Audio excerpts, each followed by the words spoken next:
Welcome back to State of Decay 2 and the Lion's Share.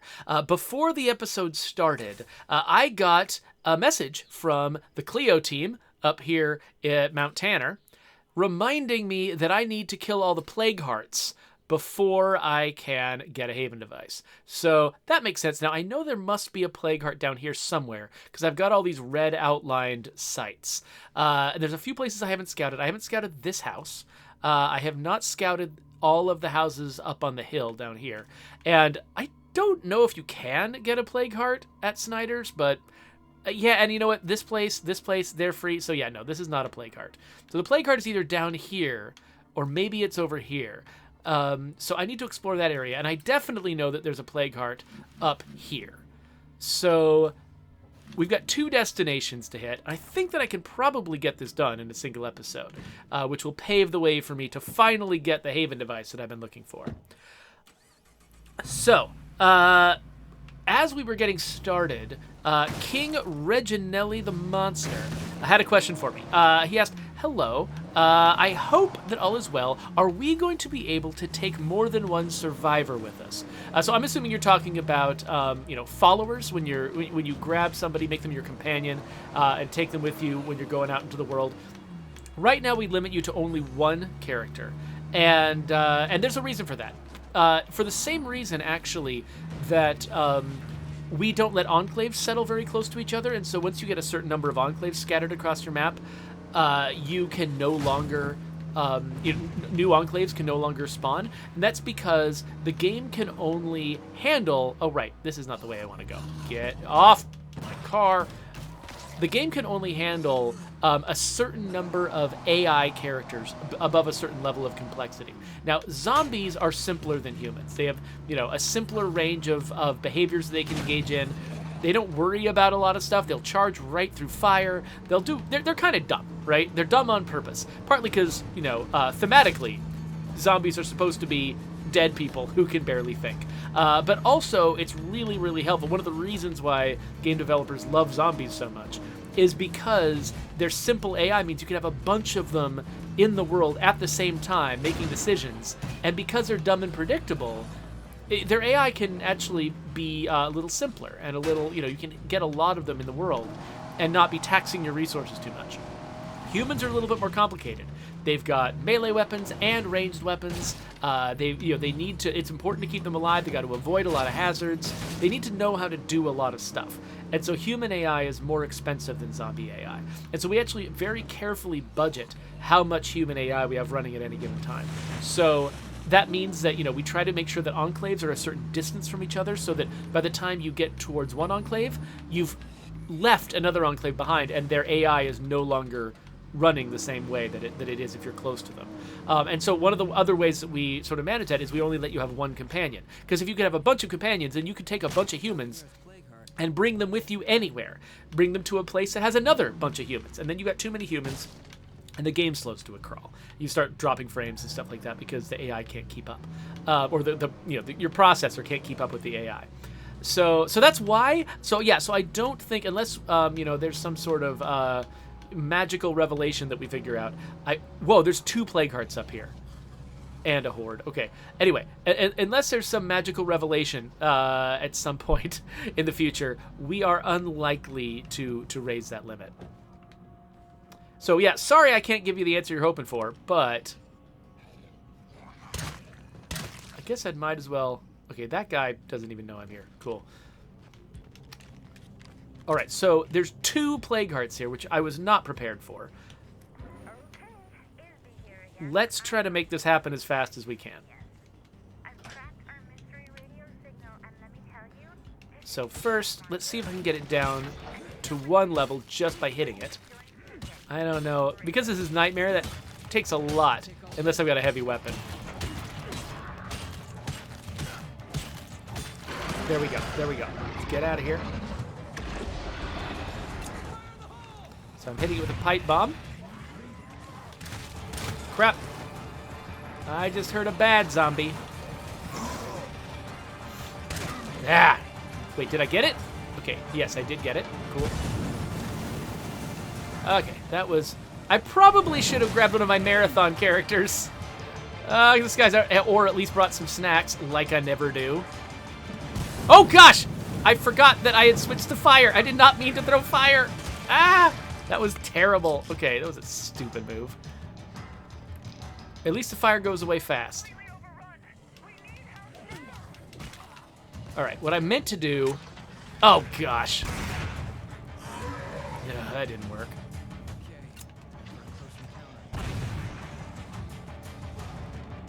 Okay, I'm starting to run out of things being a good idea. So... Oh! What the... Right, I guess he is here, isn't he? Okay, okay. We're done messing around.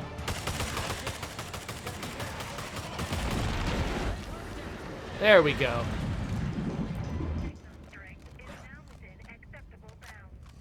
Okay, I still hear a... Ow! Dang it! It's frickin' feral. Whew. Ooh, grease gun. Cool. And I can replenish one of the fires that I wasted foolishly.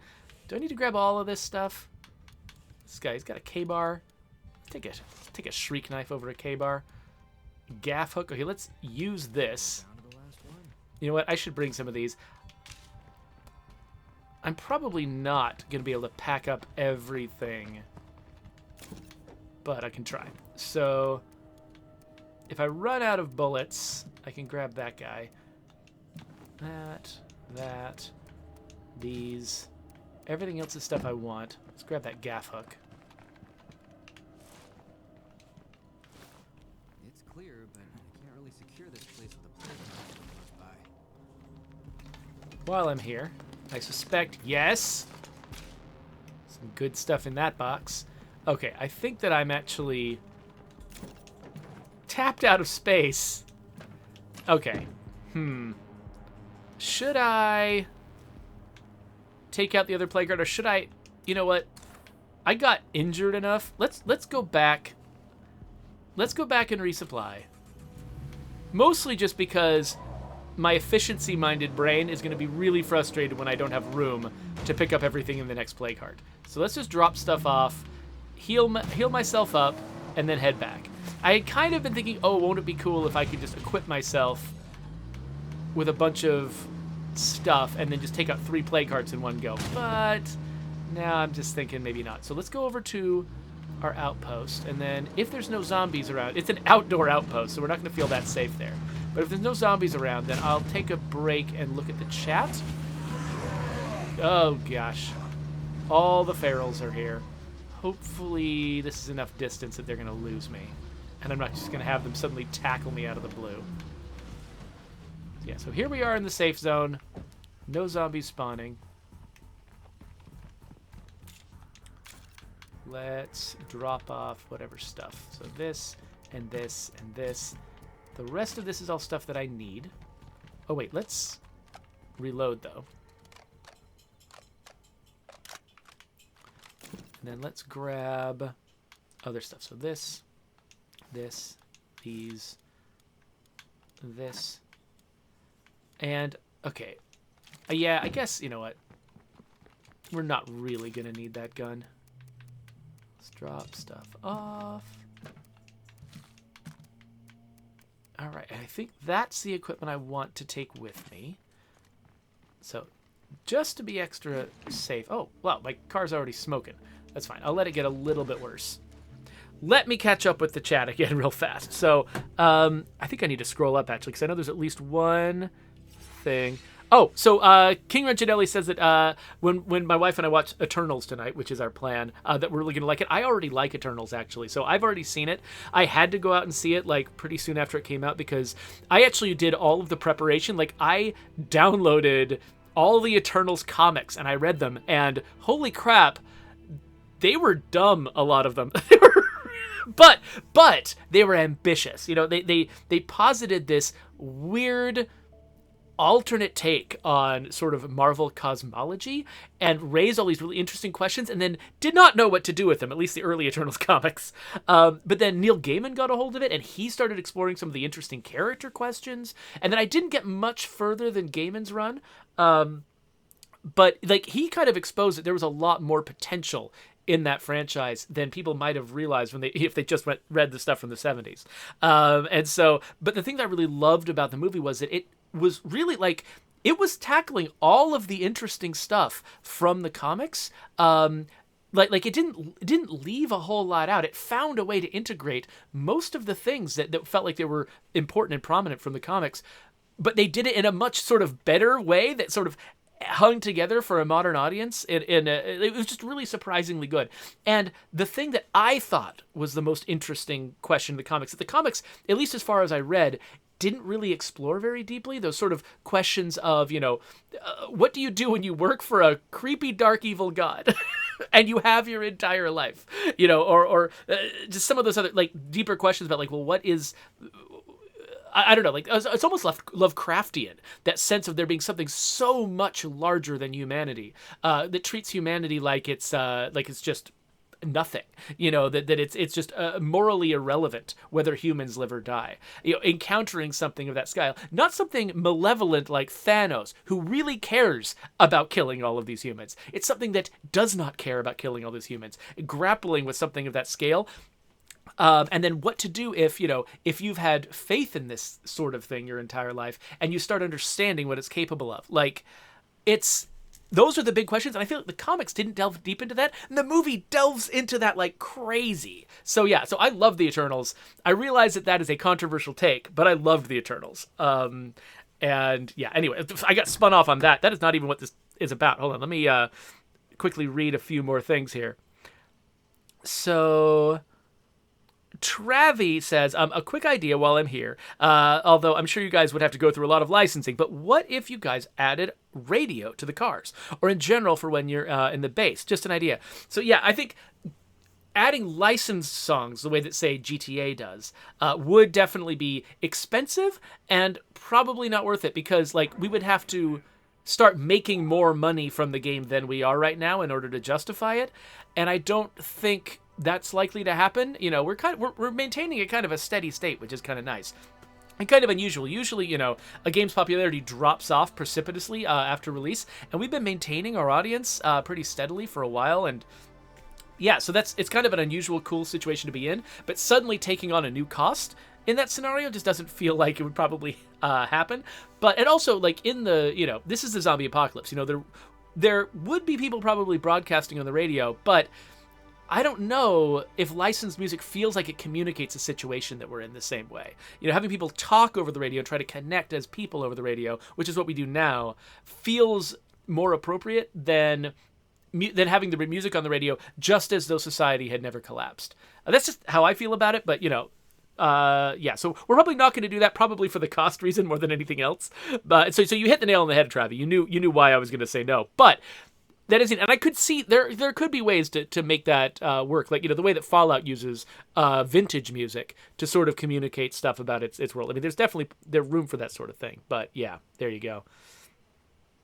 Ranith Cord, I totally understand the frustration of some of the weird things that your community members do. So sorry that your companion went and wasted a bunch of medicine on you. Oh, no one says that they bought an Elgato capture card, like the one that I have, and we're looking forward to being able to stream today, but the postman went to the wrong address, and they didn't answer, so now you have to wait till Monday? Oh, that sucks. So there is some delivery driver who has decided that our road is the next road over, and they keep bringing us packages from our next road over neighbors. And so, like, twice now I've had to bring stuff over. Like, they ordered a huge box of diapers, and I needed to bring that over to their house. And I'm like, what's going on? Did somebody forget the difference between one number and another number? I'm not going to say what the numbers are. I've got a new fan! Yes! Anyway, catching up with the chat a little bit more. I'm sorry, I'm probably going to miss a bunch of stuff because I'm starting to get anxious that I'm answering your questions, but I'm not playing the game. Let's see here. Oh, so Scott Landon was asking Noanme what they're planning to play, and Noanme says Hitman 3, Dying Light, and The Gunk. Those are all good choices. I've streamed 2 of those. I don't think I ever streamed Dying Light because I think I started streaming after the game came out, and so it wasn't like the new hotness at the time. So Ludicrous SPD says about the game that I'm playing, and maybe this is where I'll get started actually playing the game again, because I realize sometimes people come to a stream like this to find out about this game, and maybe I should show them what the game is like. So they're asking, I've been thinking about grabbing this. How does it compare to the first one? So State of Decay 2, and by the way, I should admit, I worked on State of Decay 2, and I worked on the expansion packs for State of Decay 1, so I have a vested interest in you liking this franchise. But State of Decay 2 is a very different game from State of Decay 1. State of Decay 1 took place in a very specific place. It had a lot of very specific characters. And State of Decay 2 is much more about trying to sort of let you build your own community of characters that kind of don't exist anywhere else. We procedurally generate all of the characters, which means that the set of characters you get in your game is going to be completely different from the set of characters that other people get in their games. And so that has some like good sides and some bad sides. On the good side, it means that you get to create something fully unique. The game really sort of appeals to, I think, creative players, people who want to have the sense of, I built this community and it is mine. And so I think that's a lot of fun. But if you are more of a narratively motivated, like story-focused player, the fact that we don't have a lot of specific characters in the game means it's harder for us to tell traditional stories. And so there's much less of sort of like a really sort of strong central story in State of Decay 2 than in State of Decay 1. As far as the way that it looks, though, we've the graphics have obviously improved by at least a generation since State of Decay 1, and we are continuing to support State of Decay 2. Whereas State of Decay 1 is done, we're not going to touch it again. We're actively working right now to keep making State of Decay 2 better. So that is a reason why we really feel like people, when they decide to start playing State of Decay 2, we hope that they feel like it can be a long-term investment. Of their time, because, not only are you sort of investing in the game as it stands now, but you're going to keep seeing this game improve. Like right now, we've already announced we're working on improving the way that infestations and hordes work, making sieges make more sense. And right here, oh gosh, I was a little too close to that pipe bomb. And right here, oh, and hi, Feral. Sheesh. I just realized I forgot to heal this character. That was one of the things I was going to do, and I completely forgot. So, cool.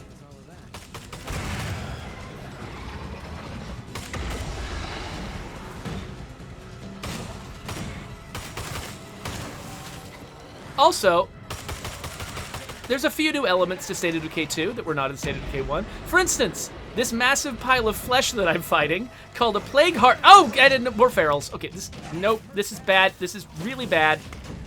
All right. No! Ah, no! Okay, I'm trying to, climb on a car. Okay. Oh, no! The feral's up here with me! Ah! Okay, so the feral is at least gonna stop, drop, and roll. There we go. Got it. All right. So these fights are hard because as soon as you start doing damage to the plague heart, it calls a bunch of its friends. No, stop hitting me. Stop. Ugh. But luckily when you take it out, it kills all of the, it kills all the red zombies. Doesn't kill the regular zombies. Take this guy out. All right, there we go. Whew! So yeah, that's one of the things that you couldn't do in State of Decay 1 that you can do in State of Decay 2. Get nearly killed by that. So I'm gonna search it. I'm trying to remember when we first. I don't remember now. When we added all this inventory to Plague Hearts, did we ship with this? Or did we add this later? I'm trying to remember now.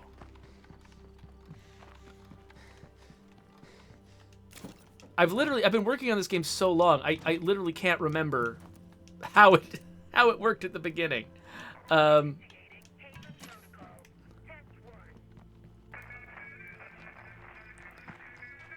All right.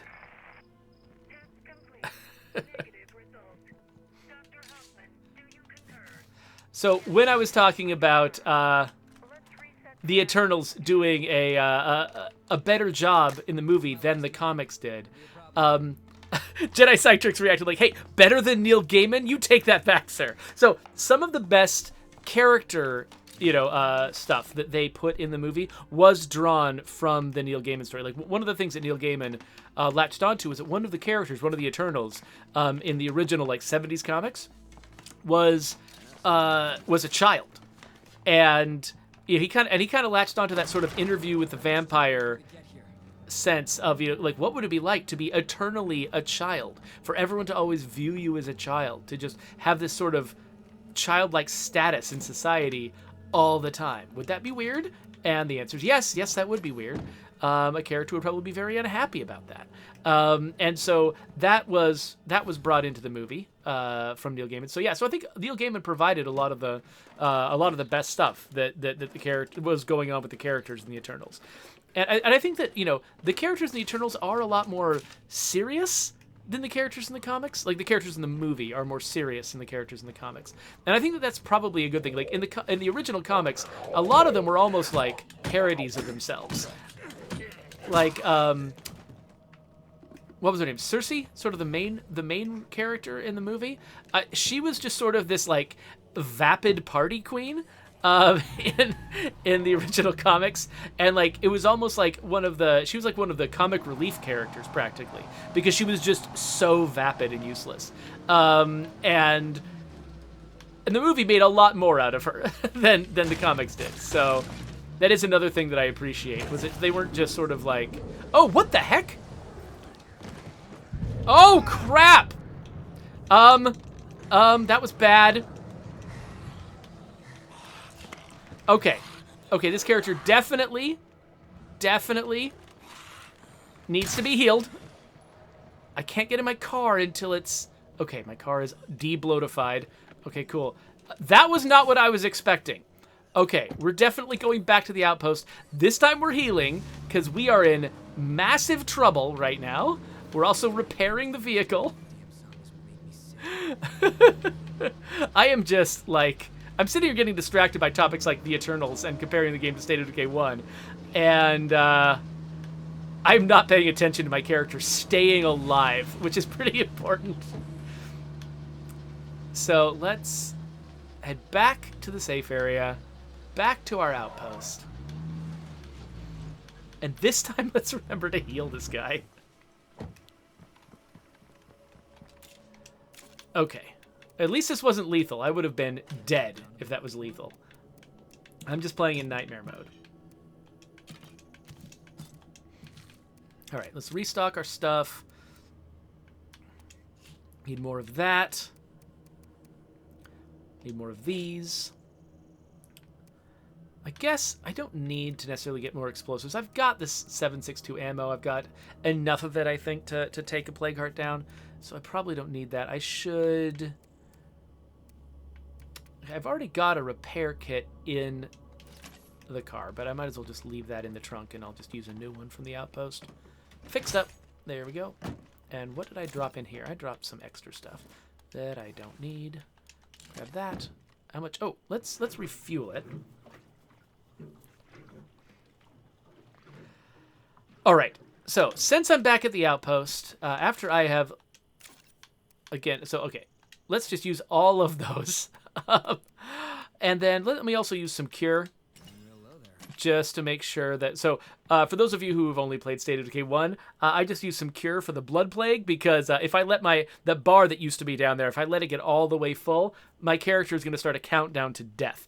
And if it keeps getting hit, if he keeps getting hit by blood plague, he can just be instantly killed. So, we want to make sure that doesn't happen. Anyway, let me go back and see what else I missed from the chat.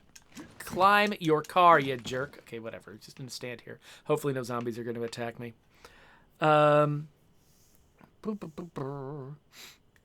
So Awesome Twitch Dude said, let's please never be done with State of Decay 2. And asked, can State of Decay 2 development continue after State of Decay 3's release? So we have not chosen an end date for State of Decay 2. So We don't know how long we're going to be supporting it. Right now, it is definitely fully justifying itself as far as, like, this is a good use of our time. It's really, really clear that that's the case. So, yeah, so I've got no desire for our studio to stop working on State of Decay 2. And yeah, so we'll just have to see. I mean, we'll have to, year by year, we'll play it by ear, and we'll try to figure out, what the best choice is each point along the line. There's no hard and fast rule that says we have to stop when State of Decay 3 comes out, though. So I can't promise you how long we're going to support the game, but there's nothing that says we can't or shouldn't keep supporting it after State of Decay 3 comes out. All right, so I've got 9 minutes to find and defeat a Plague Heart that I have. Yeah, it's somewhere in West Marshall. So let's head over to West Marshall, try to take this thing down, and still get home in time to fight off that siege that just showed up.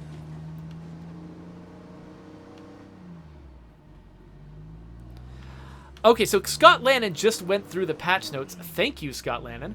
And found out that, yes, we always could loot Plague Hearts, but I think you're right about this. I think that we could always at least get like a rucksack out of them, maybe, or at least get a bunch of plague samples.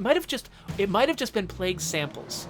That you get a big pile of plague samples whenever you kill them, but I think we might have added, when we did Choose Your Own Apocalypse, the update that added difficulty levels, I think that might be when we added an entire survivor's worth of gear, including a rucksack, a weapon, a close combat weapon, all that stuff.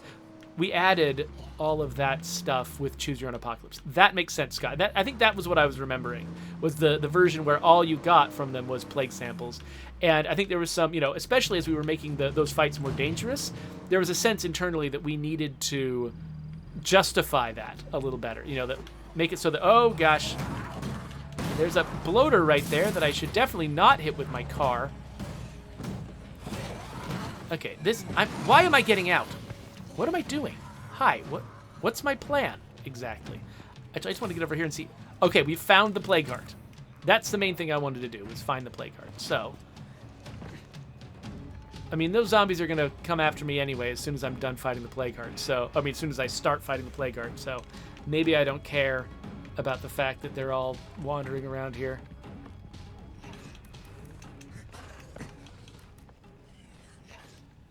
All right. Plague Heart's going to be in here. Somewhere. There it is. Oh, hi. Before I hit the Plague Heart and summon all the zombies, let's kill a few of the ones that are here already. Okay.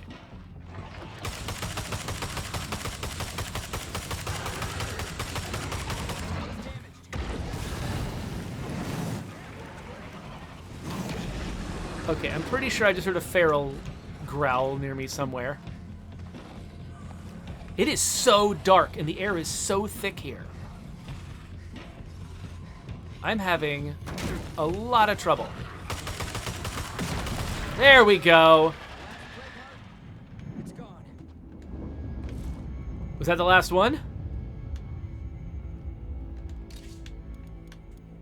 It's got some ammo. Ooh, a bar! Pretty heavy. The BAR is my favorite weapon in Call of Duty.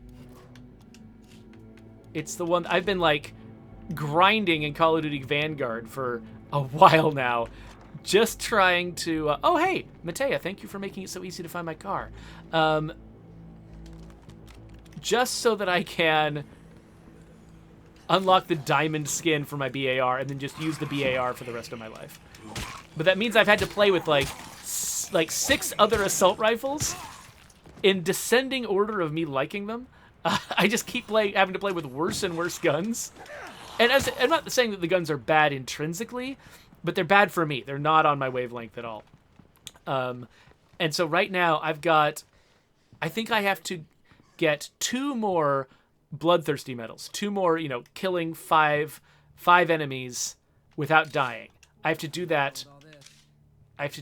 Like 2 more times, and then I'll unlock the gold skin for my Itra Burst, and then I'll unlock the diamond skin for the BAR. And Call of Duty Vanguard is going to change for me at that point. Like, it's going to become a very different game because I have been in the grinding zone for so long. I almost kind of forgot how to enjoy playing the game. So it'll be fun. It'll be fun to...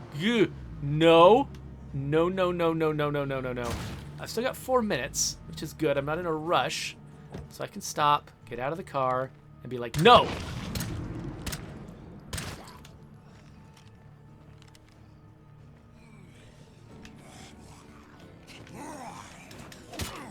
Okay, well, we're making noise. Is that everybody? Gonna wait for that cloud to clear. It's kind of blocking my way home. And do I? Yes, I do have a pocket full of plague samples, so I can pick up some more. I could use some fire to clear it, but it's almost gone anyway.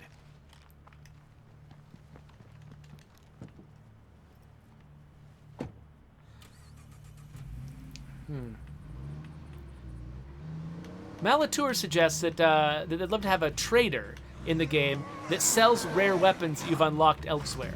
What do you mean unlocked elsewhere? Because I know that, I mean, we've got the prestige trader for if you've unlocked weapons in Daybreak, and the bounty broker is himself a trader of weapons you've unlocked via the bounty system. I'm not sure which other weapons you mean. Do you just mean, like, weapons from bounties that are currently, like, you know, off the calendar, or... I'm not sure what you have in mind exactly. Hello, Tasmani. Thanks for joining us. Oh, and hey, Craig Tikal just subscribed. Thank you, Craig. I appreciate that a ton. All right. What is the best way to get back home? Gotta get home before zombies overwhelm my base. Though, as is my tradition, I should probably end this episode as I'm getting home, and then start a new one just as the siege kicks off.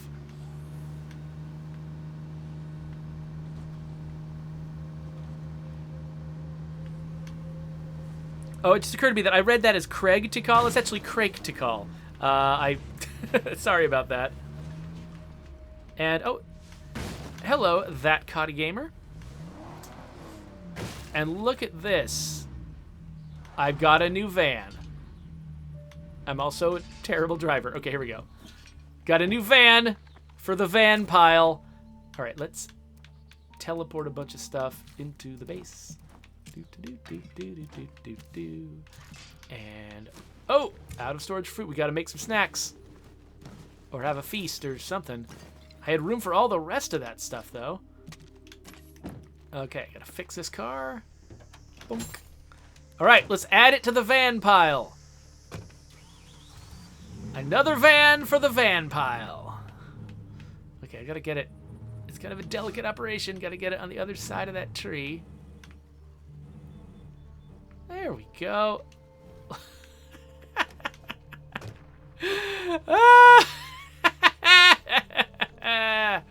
Look at this. Look at my van pile. There's 1, 2, 3, 4, 5, 6, 7 vans. I've got 7 vans plus my Vandito. Oh, I love this so much. All right. So I got 1 minute before I have to head inside. Let me quickly double check the stuff in the chat. Oh, Jedi Cytrix asks, what is up with the van pile? I missed something. All right, so real quick, if I can answer this in 50 seconds. We've got a mission. The first Ray Santos mission, part of sort of the set dressing of that mission is it spawns a van near Ray Santos's house. The problem is if I keep ignoring that mission, it keeps recasting and recasting and recasting, but it doesn't make the old vans go away. Instead, what it finds is that the parking spot for that van is full, so it finds another one. and puts a van there.